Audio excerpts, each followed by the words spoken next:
বিরোধী দিবস উপলক্ষে আলিপুরদুয়ার শহরের রাজপথে বের হলো স্বাস্থ্য দপ্তরের সচেতনতা র্যালি। এদিন র্যালিটি জেলা মুখ্য স্বাস্থ্য আধিকারিক কার্যালয় থেকে শুরু হয়ে আলিপুরদুয়ার শহরের বিভিন্ন এলাকা পরিক্রম করে। এদিনের র্যালিতে উপস্থিত ছিলেন স্বাস্থ্যকর্মী থেকে শুরু করে স্বেচ্ছাসেবী ও স্বাস্থ্য দপ্তরের আধিকারিকেরা।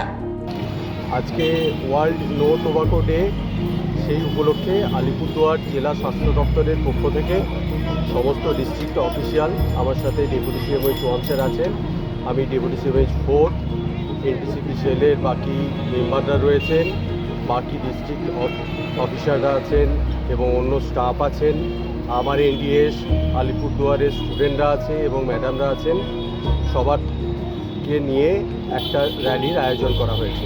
অবশ্যই মানুষের এই জায়গায় রেসপন্স বা সচেতনতা জাস্ট দেখা যাচ্ছে এবং অনেকেই হচ্ছে লিফলেট আগ্রহ করে নিতেও আসছেন এবং আমরা ডিস্ট্রিবিউট করছি এই তামাক বা তামাকজাত দ্রব্যের যে ক্ষতিকারক দিক সেই সম্পর্কে মানুষকে অবগত করা এবং সচেতনতা বৃদ্ধি করা, আমাদের ভবিষ্যৎ প্রজন্ম যাতে সুস্থ স্বাভাবিক জীবনযাপন করতে পারে সেই জন্যেই হচ্ছে আমরা এই র্যালিটা করছি এবং যথেষ্ট মানুষের স্বতঃস্ফূর্ততা লক্ষ্য করা যাচ্ছে।